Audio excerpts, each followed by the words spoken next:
طبعا شايفين الفوضى اللي حاصله. انا النهارده هنضف معاكم ضرفه الخزين.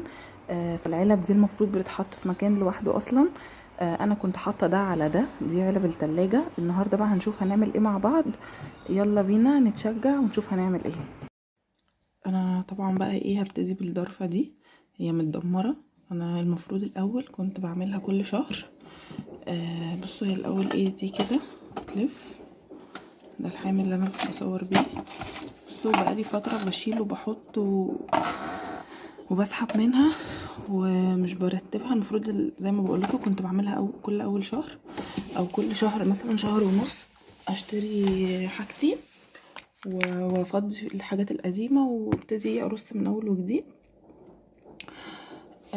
وبعدين بقى لي فتره مش بعمل كده، بشتري وبروح حاطه من تحت خالص، اروح رصه من تحت وخلاص واخد من هنا واحط كده.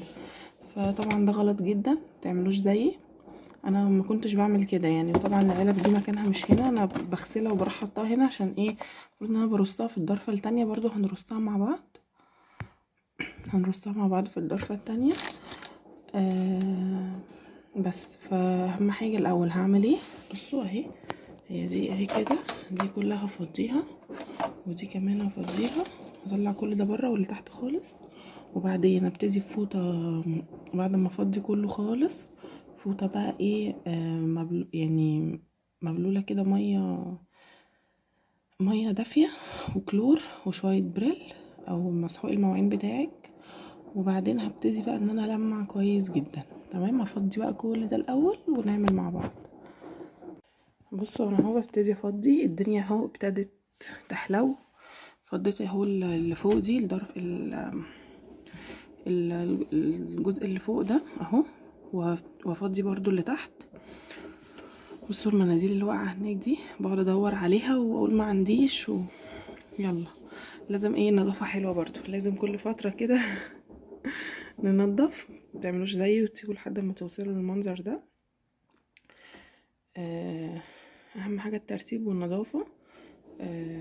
يعني انا كده ايه بشجعكم علشان طبعا يعني اهم حاجه ان احنا نبدا بالحاجات اللي جوه قبل ما نعمل اصلا بره. يعني انا اساسا المطبخ عندي اللي هو برضو لسه عايز يتعمل من بره، بس قلت ابدا بجوه الاول علشان ابقى نفسيتي مستريحه. برضو دي من ضمن الحاجات اللي كنت بكسل اعملها، وكنت اجيب الاكياس ارميها تحت وخلاص كده علشان مكسله افضي. برضو التوابل، المفروض ان انا التوابل عامله لها بوكسين كده وحطاهم في الفريزر. بحط الاكياس زي ما هي، بس الاول باخد في اللي هم بتوع التوابل الازاز دول افضي. طبعا الكيس بيبقى لسه فيه فبحطه في بوكس في الفريزر. فانا برضو الفتره اللي فاتت ما كنتش بعمل كده، كنت بجيب التوابل واستخدم واروح حاطه الاكياس كده من تحت وخلاص. فدلوقتي بقى انا ايه، في دي بابريكا وشطه، همسكهم بقى افضي وبحطهم في العلبه بتاعتهم اللي هي الحمرا دي. احط يعني الباقي اللي في الكيس في العلبه وبحطها في الفريزر. بس المهم تكون العلبه مقفوله كويس. مفيش اي حاجه هتلقط منها ريحه، بالعكس ريحه التوابل بتبقى تحفه ومفيش اي حاجه بتلقط ريحه لان هو جوه كيس وكمان جوه بوكس. فالموضوع كويس جدا يعني. حكايه التوابل في الفريزر دي مريحاني قوي. بس الاول باخد املى البطرمانات وبعدين اشيلها. طبعا كنت بكسل وبطنش والنهارده جه كله على دماغي يعني. فبس فلسه هو بقى بظبط. يعني مثلا انا ما بحبش، يعني ممكن انتوا حد بيبقى بالنسبه له الترتيب اللي هو يحط الاكياس على بعضها وخلاص. لا، انا لما باجي برتب بحب الحاجات اللي في الاكياس افضيها، ما بحبش احط اكياس. انا ما بحبش اشوف قدامي كده اكياس محطوطه على بعض يعني بتعصب. فبحب اروق الحاجه. وجايبه طبعا علب بلاستيك وبطرمانات نفضي فيها الحاجات دي، اذا كان بقى دورة فشار، شعريه، اكياس مفتوحه، اكياس المفتوحه بتاعت المكرونات وكده، كل الكلام ده نفضيه. لكن الاكياس المقفوله عادي، ممكن ما نكلفش نفسنا ان احنا نجيب علب كمان للاكياس المقفوله. لا، نسيب الاكياس المقفوله عادي، نرصها كويس من جوه، او يعني يبقى كده ايه مرصوصه فوق بعضها. وبعدين الاكياس بس المفتوحه يا اما نقفلها كويس يا اما نفضي. انا هنا كنت بفضي كمون تقريبا، بس بمسك بقى الحاجه كلها افضيها علشان بقى يبقى نظافه من كله. تمام. عايزه اقول لكم حاجه كمان، ان انا كمان كنت هعمل غدا بس عارفه انا هعمل ايه. يعني عايزه اقول لكم على حاجه، اليوم بتاع التنظيف ده لازم يبقى عندك اكل من قبلها، او مظبطه هتعملي ايه من الصبح ومطلعاه، لان ما تكربسيش نفسك، ما تجيش بتعملي اكل وبتنضفي المطبخ، مش هيبقى حلو خالص. وخصوصا مش بنحب نعمل في المطبخ حاجتين مع بعض، مينفعش طبيخ مع تنظيف. يعني انا كنت مطلعه بانيه وهعمل صينيه جلاش، فمستنيه بس البانيه فوق وهعمل غدا على طول. لكن طبعا ما ينفعش تبقي تنضفي وتعملي غدا، مش هينفع. هنا برضو هجيب بقيه الحاجه افضيها. ده رز بسمتي. بصوا انا ما بحبش اي كيس، يعني انا ضد الاكياس، وخصوصا لو كيس اتفتح قبل كده لا ما. وعايزه اقول لكم ده بيحافظ على حاجه من ان هي تسوس. يعني اصلا انتي لما بيبقى كيس مفتوح، وخصوصا في الحر اللي احنا فيه ده، وسبتيه مفتوح، سوري، خدتي منه وقفلتيه، لا الحاجه اللي يعني الحاجه اللي خدت هوا دي قفلت تاني، ده بيبقى صعب قوي في الحر ده. غير الاكياس اصلا اللي مقفوله، غير مثلا ما بنجيب كيس رز مقفول او كيس مكرونه بس. فبنسهل على نفسنا بس الدنيا، عشان يبقى طول ما عينينا شايفه الحاجه كده، طول ما عينينا شايفه الحاجه كده نظيفه ومتروقه، ونعرف نقف ونعمل اكل ونعمل كل حاجه. انا مش عارفه انا كنت بجيب كده بجيب برضو علبه هفضي حاجه كمان، وهي عشان عايزين ننجز اليوم ده، لانه كان يوم صعب قوي. يعني اني كنت المفروض بقى برضو اعمل حاجات كمان، ف زي ما بقول لكم مينفعش التربية كله في يوم واحد. برضو كيس الشعريه مفتوح، فلازم نقفل كل حاجه كويس. العلب على فكره فظيعه للمكرونات والرز والكلام ده. مستحيل بقى الحاجه تبوظ وتفوت والكلام ملوش لازمه ده. يعني احنا ما نديش للحاجه فرصه ان هي تبوظ، لازم كده نحافظ على حاجتنا. انا بقى المفروض ان انا دلوقتي هخلص وهقفل العلب دي وبعدين انا كده يعني اكمل بقيت اطلع حاجه بقيتها من تحت. انا طلعت جزء من الحاجه، طلعتهمش كلهم، طلعت جزء وبعدين هحطه في العلب، وبعدين هبتدي اطلع جزء تاني، وبعدين هبتدي بقى المع كده. خلاص تمام، فضيناها كلها اهي.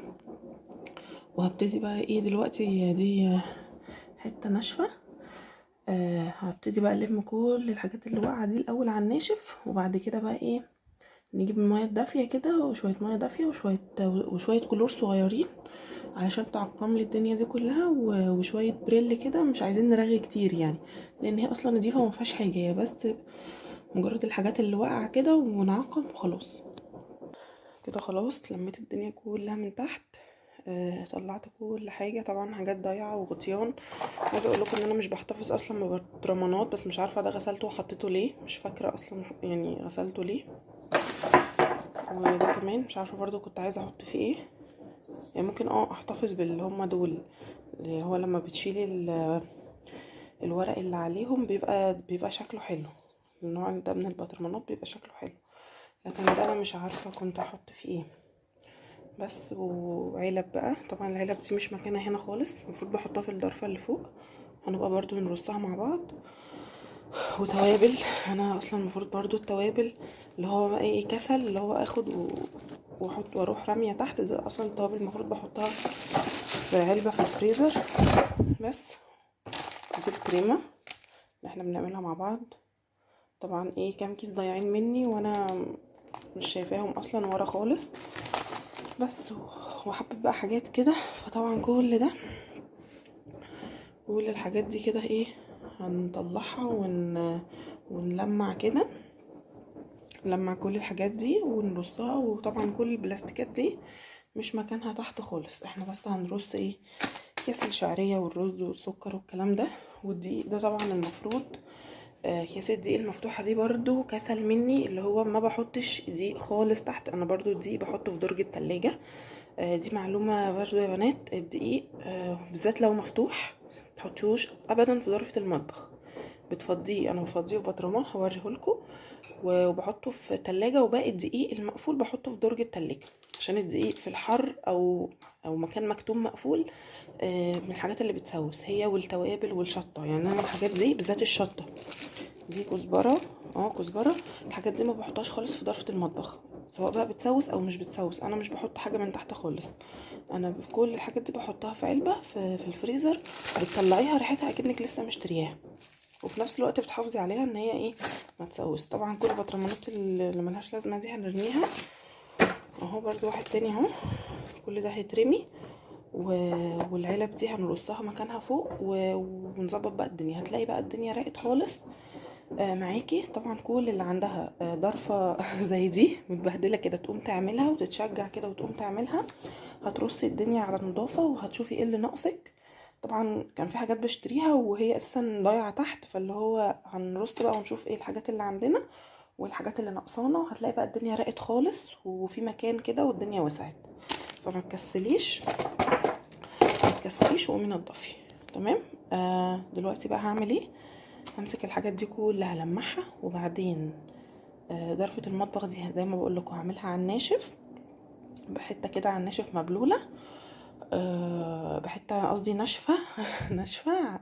ونشيل بقى كل الحاجات اللي واقعه تحت، وبعدين شويه ميه دافيه وشويه بريل وشويه كلور صغيرين، اللي هو غطا الكلور نفسه ده تمليه كده وتحطيه على شويه ميه كده ايه دافيه. وبعدين بقى نبتدي نلمع، وبعد كده هننشف ونرص. الموضوع سهل على فكره وما بياخدش وقت، بس هو كسل مننا. انا هنا حطيت شويه ميه دافيه وعليهم غطا صغير فيبا، اللي هو السائل اللي انا بغسل بيه الاطباق. هو بيرغي جدا، فانا حطيت شويه صغيرين لان انا مش عايزه كميه كبيره، انا بس اللي هو يا دوبك همسح كده. والغطا بتاع الكلور ده اهو، دول بس كلور. بصوا يا جماعه، هي بتبقى نسبه يعني مش بكتر الكلور. انا الاول كنت بكب، لو اكتر من كده هتحطي شويه يعني تكبي شويه بالازازه، لكن انا عايزه شويه صغيرين خالص. فساعه الكورونا وكده كانوا قايلين النسب بتاعه الكلور، يعني كانوا قايلين مثلا الكوبايه مش عارفه على 5 لتر ميه، فاللي هو ايه عايزين بس شويه صغيرين على شويه الميه اللي احنا حاطينهم دول. تمام. لكن هي مش بكتر الكلور على فكره، هي بتبقى نسبه معينه هي اللي بتشيل البكتيريا والكلام ده. فاحنا كده كده ايه محتاجين ايه شويه صغيرين بس. هبتدي بقى اجيب الحته يعني نظيفه وفوطه نظيفه، وهتحطيها بقى احطها هنا. تمام. وابتدي بقى ايه ان انا لمع، وبعد كده هشطف الفوطه واشيل بقى الصابون والكلور وانشف، وكده يبقى تمام قوي. انا هنا حطيت هنا شويه اللي هو السائل الاطباق ده اللي هو بتاع فيفا، هو بيرغي جدا. فانا هنا حاطه شويه ميه دافيه وعليه غطا كده صغير لانه بيرغي، وانا مش عايزه ايه اعمل كتير يعني، عايزه بس شويه صغيرين. وهحط اهو غطا، حطيت غطا كلور. بصوا اهو، عايزه اقول لكم ان هي بتبقى نسبه. ساعة اول الكورونا وكده كانوا قايلين النسبة اللي بتعقم وبتشيل البكتيريا والجراثيم وكده. فهو بصوا الغطا ده، انا هنا هي جبت الفوطه حطيت اللي فيها الكلور والفيفا وميه دافيه، وهبتدي ان انا امسح كويس. لو مكان ادام مكان ما فيهوش دهون، اللي هو بس مكان الاكياس وكده، لا عادي، ده مش محتاج سلكه ولا سبونشه ولا اي حاجه، هو اصلا نضيف. بس ايه مجرد ايه لو في شويه سكر واقعين، شويه تراب كده من مثلا بقالنا فتره ما عملناش. وهبتدي ان انا ايه اعمل كده. والجوانب دي بصوا اللي فيها الفتافيت دي كلها هشيل كل ده. تمام. ودي كمان هعملها برضو. دي كمان ايه هبتدي بصوا هعملها كده، بس انا عشان ماسكه الموبايل بايدي وبوريكم هبتدي ان انا اعمل كده. بصوا هي اصلا ما فيهاش حاجه، مجرد بس لو في اي حاجه واقع عليها دقيق الكلام ده هشيلها كده خلاص. هعمل بقى كده بالفوطه دي، وهجيب فوطه تانية اشيل الصابون وبعدين انشف وكده خلاص. هنعمل في الغدا طبعا زي ما قلت لكم لازم نبقى عارفين من الصبح هنعمل غدا ايه. انا طلعت جلاش وبانيه من الفريزر، وعملت حشيتها في نص لحمه مفرومه وزودتها من فوق زي البيتزا، بتبقى حلوه وتغيير. وهعمل كمان مكرونه محمره بالشوربه، وطبعا عملتها معاكم قبل كده كتير. وهعمل بانيه تبلته من شويه وهسيبه في التتبيله شويه كده، وبعدين ايه هقليه على طول لان كان ميعاد الغدا. فطبعا بنسهل على نفسنا لما نبقى مظبطين كل حاجه من الصبح، وطبعا ده ما بيحصلش كل يوم يعني، يوم نشاط بقى مش هيتكرر كتير. اهو طبقه الكريسبي بقسماط ناعم، واستخدمت كمان حطيت معاه كيس اللي هو فاين فودز. لو انتي مش متبله البانيه بقالك شويه، يعني لو مش متبلاه من الصبح وعايزه تديله طعم، حطي كيس فاين فودز بتاع اللي هو البقسماط المطحون، بيبقى طعمه حلو قوي. ودي شوربه كانت عندي برضو في الفريزر، هي لسه تلجه، هتفك وبعدين احمر المكرونه واسقيها بيها بس. وهنا بقى كنت خلاص احط بقى البانيه انا هو كان فيه بيض اصلا، يعني كنت متبلاه بالبيض وكل حاجه. وهنا ابتديت ايه ان انا هحط يعني في البقسماط واقلي وكده بس. ف بتسهلي على نفسك لما حاجات بسيطه، يعني لما بتبقي مظبطه زي ما بقول لكم من قبلها، من قبل التنظيف. كيس فاين فودز اهو، ده سبايسي. لو انا البانيه مش متبلاه من قبلها بعمل بالكيس ده، بيبقى حلو قوي. بصوا بقى منظر البيتزا عامله ازاي، تحفه للجلاش. بس خلاص وقليت البانيه طبعا اطلع على مناديل، وبعد كده لما بيتصفى ببتدي بقى ارص في الفرن. فخلاص احنا وقت ما هنتغدى، هتغدى واكمل.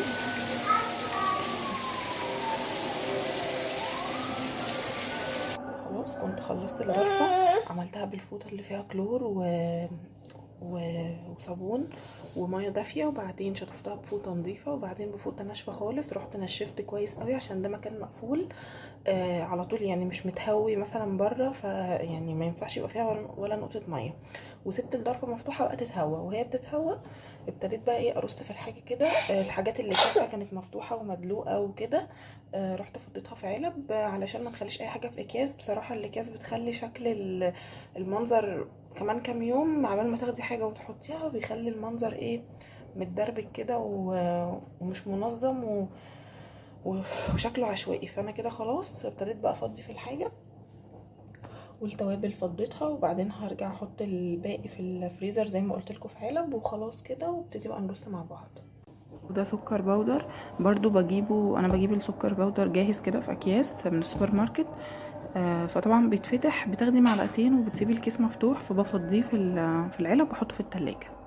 وبكده خلاص اكون خلصت. بصوا بقى المنظر قبل وبعد عامل ازاي، بصوا الروقان. من تحت برص السكر والملح والمكرونات والحاجات التقيله، وفضيت خلاص البتاع من فوق اللي هي الدواره دي، فضيتهم. ولما بجيب مكرونات حاجات خفيفه بحط عليها، انا ممكن احط حاجات تقيله بس ما بحبش اتقل قوي.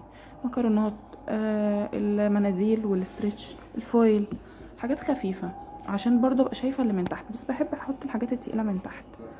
النظافه حلوه برضو. بصوا المنظر. طبعا العلب بفضي اللي بفضي فيها، والعلب اللي بتتبقى بحطها برضو في ضرفه، وبدخلهم جوه بعض كده عشان ما تبقاش الدنيا عشوائيه يعني. بس كده يا بنات، ده كان فيديو النهارده، يا رب اكون شجعتكم. استنوني الفيديو الجاي. ما تنسوش تحطوا لايك للفيديو، حطوا لايكات كتير للفيديو. ولو عاوزين فيديو اتكلم عن حاجه معينه برضو اكتبولي في الكومنتات وقولوا لي رايكم ايه في الفيديو. استناكم الفيديو الجاي. باي باي.